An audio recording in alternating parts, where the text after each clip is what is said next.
Bienvenidos a esta nueva exploración. Hoy nos metemos con una frase que, la verdad, suena un poco enigma cabalístico.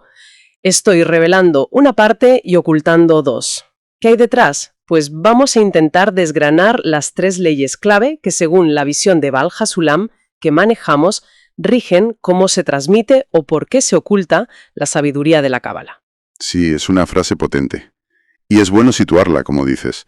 Val Hasulam hablaba de una crisis, ¿no? De mucha confusión espiritual en su época. Exacto.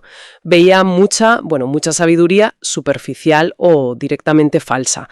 Su famosa frase, "es tiempo de actuar para el Eterno", viene de ahí, de esa urgencia. Claro. Así que entender estas leyes no es solo por curiosidad, ¿verdad? Es entender por qué alguien como él decide escribir, pero de una forma tan calculada. Precisamente.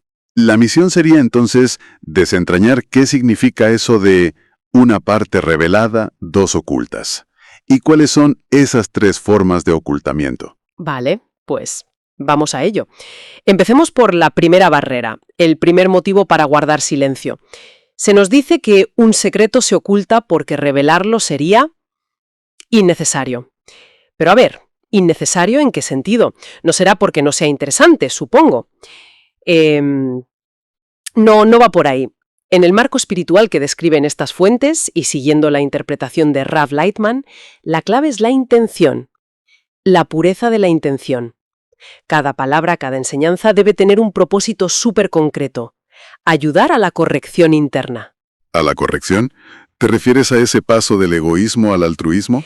Exacto, a lo que llaman la cualidad de otorgamiento, ese impulso de dar, de conectar, de contribuir al bien común. Espiritualmente hablando. Entiendo, entonces, si una información, aunque suene fascinante, no sirve directamente para que la persona que escucha dé ese paso para su transformación real en ese momento, se considera superflua, incluso una distracción. Justo eso.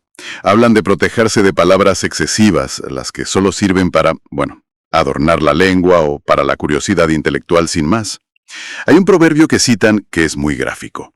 Una palabra es una roca, el silencio lo es doblemente. Vaya. El silencio es mejor si la palabra no va a construir, no va a corregir. Lo fascinante aquí es eso, la conexión tan directa entre palabra y propósito espiritual práctico. Si no ayuda, es innecesaria. Punto. Y esto me recuerda a esa actitud del ¿y qué? Que mencionan. Esa cosa de acumular conocimiento sin preguntarse, ¿vale? ¿Y esto para qué me sirve en mi camino? Visto así, tiene lógica que los maestros fueran tan cuidadosos, ¿no? Que pusieran a prueba a la gente. Claro, para asegurarse de que entendían esto, que no iban a soltar la información por ahí sin ton ni son, solo por lucirse o sin pensar en el impacto real. Era una cuestión de responsabilidad. Vale. Primera ley. Innecesario si no hay propósito de corrección. Pasemos a la segunda, que aquí la cosa se pone, más abstracta, diría yo. Se dice que hay secretos que es, literalmente, imposible revelar. Imposible. ¿Por qué? ¿Es un veto divino o qué?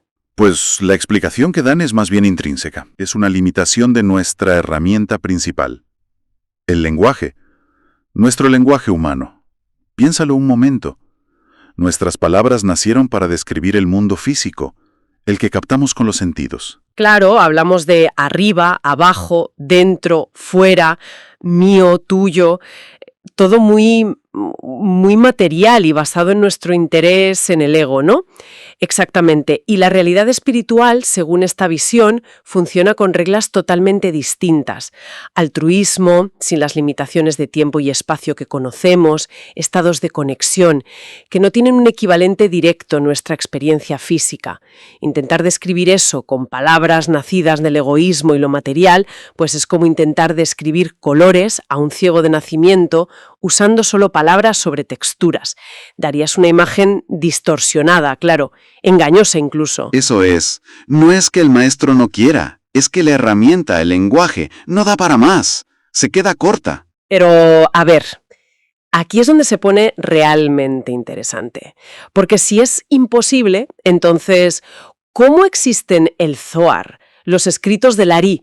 Son libros que precisamente describen mundos espirituales, sefirots, interacciones divinas. Parecen hacer justo lo imposible. ¿Cómo se explica eso? Ahí está la paradoja, ¿sí? Y la respuesta que se ofrece, siguiendo a Baal Hasulam, es el concepto del permiso del cielo.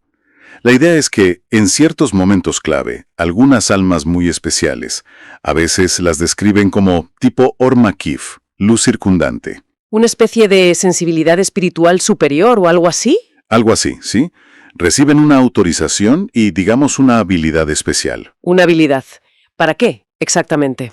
Pues para vestir esas ideas espirituales tan abstractas y elevadas con el lenguaje de nuestro mundo, pero de una forma muy ingeniosa, usando alegorías, parábolas, símbolos. Es como si crearan un código. ¿Un código? Sí, y este lenguaje codificado tiene una doble cara. Si lo lees sin la preparación correcta, sin la intención altruista de buscar la corrección, te parece, pues, oscuro, confuso o una simple leyenda. Pero si te acercas con la llave, que es la intención correcta, esas mismas palabras empiezan a revelar sus significados profundos. Oculta y revela a la vez. Entendido. Como si el texto tuviera un sistema de seguridad incorporado que solo se abre con la contraseña de la intención. Y según esta visión, ¿quiénes fueron los grandes codificadores que recibieron ese permiso a lo grande? La tradición que seguimos aquí identifica principalmente a dos figuras históricas enormes. Primero el rabino Shimon Bar Yochai, el Rashbi, allá por el siglo II. Se le atribuye el Zohar, claro. Se le considera el pionero en esto de plasmar la sabiduría oculta en este lenguaje alegórico. Zohar, nada menos. ¿Y el segundo gran nombre sería? Siglos después, en el 16, el Ari, rabino Isaac Luria. Su permiso, digamos, tenía otra misión: decodificar y sistematizar las alegorías del Zohar. Él creó la Cábala luriánica, que es como un mapa más detallado para navegar el Zohar, adaptado a las almas de su tiempo y de los que vinieron después. O sea, Rashbi codifica, el Ari decodifica y ordena. ¿Y Baal Hasulam? ¿Dónde encaja él en esta cadena? Pues, si conectamos todo esto, como lo interpreta Rav Lightman, Baal Hasulam sería el tercero en esta línea de transmisión autorizada, pero con una misión para nuestra época, para el siglo XX en adelante. Se entiende que él recibió permiso para revestir la esencia del Zohar y del Ari en otro lenguaje distinto. ¿Otro lenguaje más? Sí, uno más. Metódico, más estructurado. Casi científico en el enfoque, podríamos decir. Un lenguaje pensado para conectar con la mentalidad de hoy, que busca más la lógica, la causa-efecto, la estructura. Como si cada uno hubiera adaptado la revelación al software de su generación, ¿no? Exacto. Es una buena forma de verlo. Por eso, desde esta perspectiva, sus escritos se ven como la puerta de entrada más adecuada, más segura, para estudiar Cábala en serio hoy. No porque anulen lo anterior, ni mucho menos, sino porque ofrecen la interfaz correcta para nosotros. Siempre claro que se aborden con la guía y la intención adecuadas. Muy bien, tenemos lo innecesario y lo imposible. Nos queda la tercera ley, que parece la más delicada, la fundamental. Se basa en esa frase: el secreto del Eterno es para los que le temen. ¿Qué significa temer aquí? Porque suena, bueno, impone un poco. Sí, es crucial entender bien esa palabra. En este contexto cabalístico, como lo explica Rav Lightman, temor, girá, en hebreo, no es miedo al castigo, es reverencia, un respeto profundísimo, casi un pavor sagrado ante la magnitud de lo que se maneja.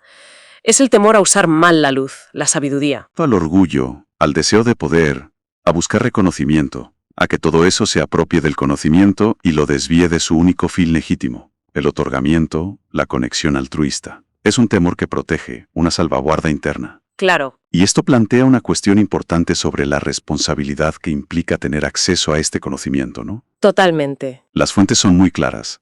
Violar esta tercera ley, o sea, darle la sabiduría a alguien que no tiene esa reverencia, esa preparación interior, es la raíz de las peores distorsiones espirituales. ¿Dan ejemplos de esas distorsiones? Sí, el texto menciona explícitamente a exorcistas, amuletos y los dueños de la cábala práctica. Los describe como gente que igual tuvo acceso a trozos de sabiduría, pero les faltaba la intención correcta. Y usan esos retazos para fines egoístas. Ganar dinero, poder, manipular, intentar forzar cosas en el mundo físico para su beneficio. Es la profanación de la sabiduría. Y parece que esta es la razón principal de tanto secretismo histórico, ¿verdad? Baal HaSulam dice, según leemos, que este peligro de mal uso egoísta es la raíz de todo el ocultamiento. No es que el conocimiento sea malo, sino el daño que puede hacer en malas manos. Precisamente. Por eso insisten en que los sabios auténticos eran súper rigurosos. Probaban a sus discípulos años y años, no por elitismo, sino para asegurarse de que habían desarrollado esa reverencia, esa cualidad interna de temor que garantizaba que usarían la sabiduría bien. Era pura responsabilidad espiritual. Entendido. Entonces volvamos a la frase del principio. Revele una parte y oculte dos. Con estas tres leyes ya vistas, innecesario, imposible y secreto para los no preparados, ¿cómo funciona esto en la práctica? ¿Hay tres tipos de secretos distintos o...? Aquí viene la clave final que da Baal HaSulam, y es bastante sutil. No es que haya tres montones de sabiduría separados, es que cada pequeño detalle de la auténtica sabiduría cabalística está sujeto, a la vez, a estas tres formas de ocultamiento. Como si cada pieza de información tuviera esas tres capas de protección puestas. Ese silencio y escribir tanto, como hizo él, ¿qué nos está diciendo con esa frase de revelé una parte? Pues está señalando un cambio en el equilibrio de esas leyes. Un cambio motivado por lo que él llamó la imperiosa necesidad de la generación. ¿Recuerdas la crisis espiritual del principio? Sí, claro. Pues en esa situación, la primera ley se invierte. Lo que antes era innecesario revelar a lo grande, porque la mayoría no estaba lista o no lo necesitaba para corregirse, se vuelve necesario. La oscuridad espiritual es tal que hace falta una revelación más amplia para dar una salida. Esa necesidad urgente es la una parte que él siente que tiene permiso y obligación de revelar. Vale, revela la parte necesaria porque la época lo pide. Pero, ¿y las otras dos partes que dice que oculta? Si está escribiendo libros, ¿cómo siguen ocultas? Ahí está la maestría del método, según lo ven. La parte imposible de expresar directamente sigue ahí, velada. Está oculta en la precisión de su lenguaje, que es metódico pero a veces también alegórico. Sus libros no son fáciles, Requieren esfuerzo, una guía auténtica, un grupo de estudio serio. Para ir quitando las capas de significado. O sea que sin esa clave de estudio correcto, el texto se queda, pues eso, abstracto o incomprensible. Exacto. La imposibilidad sigue, pero ahora la llave para superarla es el método de estudio correcto.